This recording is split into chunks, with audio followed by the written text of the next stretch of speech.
Over the last 2 years, home prices across the United States have skyrocketed faster than any other time in history. Some areas of the country, like Austin, have been well above the national average. In fact, some have called markets like Austin overvalued. But take a look at how much prices have gone up since December of 2019. In the Austin metro, that represents a 54% increase in a little over 2 years. Clearly, there is something going on. And there has been news story after news story trying to explain it. How many times have you heard something like this? Well, it's basic supply and demand. There just aren't enough houses. We need to build more. Well, what if I showed you reporting that the percentage of houses in the United States, both per capita and per working age adult, is about where it was in 2007? In other words, there are enough houses out there for the current population. But if that's true, why are prices going up so fast? And more importantly, what can we expect next? Well, stick around for this video, and I'll tell you all about it.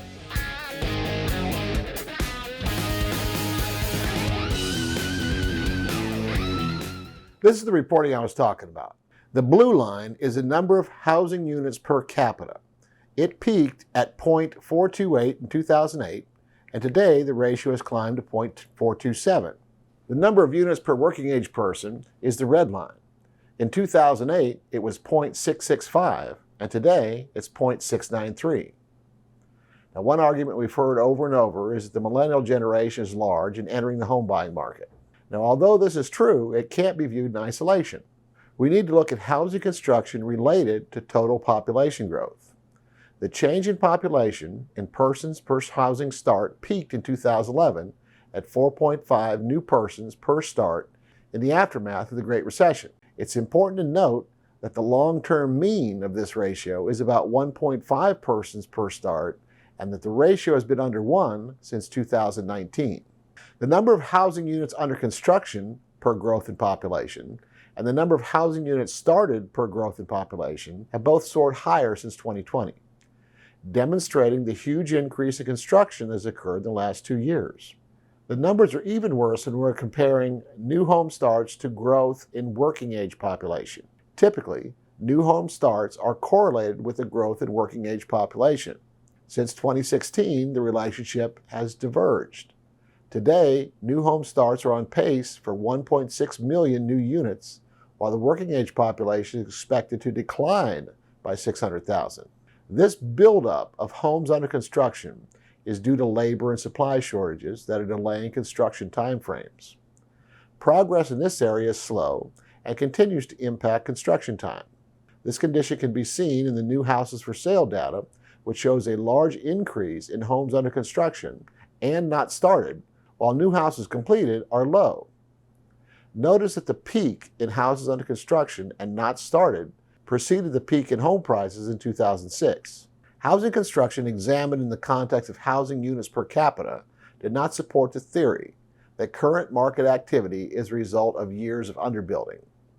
There is another reason for the tight market, and it begins with vacancy rates. The amount of vacant housing units for sale plummeted during the pandemic and has failed to recover ever since. Vacancy is one of the primary differences between this housing market and that of 2008. Now, what this all means is the real cause of the housing shortage is that everybody wants to own houses, and a lot of people own multiple houses. Second home buyers, including investors, has jumped dramatically in the last 2 years. Year to date, investors accounted for a decade-high 33% of all home transactions. Now, contrary to popular belief, data from Hoya Capital shows that most home investors are not institutional. They only account for 1 to 2% of the single-family home market. According to data from the National Association of Home Builders, the percentage of new homes sold as second homes was 15%. Data from Redfin found that a record 18.2% of U.S. homes were sold to investors in Q3 of 2021. This compares to 11% at the peak in 2008. In 2021, the growth in second home purchases outpaced the growth of first home purchases almost 2 to 1. Previously, Freddie and Fannie had restrictions on the percentage of second homes and investment home purchases they would acquire at 7% of total acquisitions.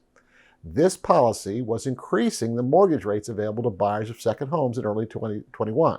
But in September of 2021, those restrictions were suspended, enabling purchases of second homes at lower rates. Now, homeowners are very motivated not to sell their homes right now. Most have locked into ultra-low mortgage rates never seen before, between 2 and 3%.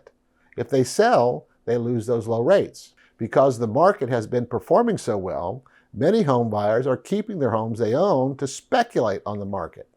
This is why cash sales have trended up to 23% of existing home sales in 2021. Homeowners with significant equity in existing homes are using that equity to make cash offers on new homes. Now, to say all this a different way, the real reason for the housing shortage is there are too many people out there who own multiple homes. And right now, they're not willing to sell them. Whatever happens next in the housing market is going to be driven, in a large part, by these people who own multiple properties. And they won't make decisions to buy or sell the same way someone in a primary residence will. If their goal is rental income, there are a lot of markets outside of Austin where the return on investment would be substantially higher. If the goal is appreciation, the increased property values we've seen over the last 2 years will bring higher property taxes. Some parts of the Austin metro have tax rates close to 3%, and there is no limit to how quickly the property taxes can be increased on an investment property. If these investors get spooked or decide to cash in their gains or find other investments with better returns like multifamily or commercial, we could see more listings. And if there are fewer buyers because higher interest rates have priced them out of the market, we could see houses begin to stay on the market longer and more price reductions. Now, if something happened to compel them to all do it at the same time, like a stock market sell-off, we could see huge drops in the median prices. Now, if you're thinking about buying or selling in today's market, I would start by asking you one question. Where do you think the peak is? If you think we've already hit it or will hit it soon, and you're a seller, you probably want to get your house listed as soon as possible. But if you're a buyer, you might want to wait a few months to see if you're right. Now, on the other hand, if you think the peak is way out there in the future, you're probably not from Texas. You're probably from the West Coast. Now, I say that in jest because I have family in Southern California, and I understand the mindset of someone who is in a market where it looks like there's no cap to how high prices can go. If that's how you feel about the Austin market, then you better buy right now no matter what the cost.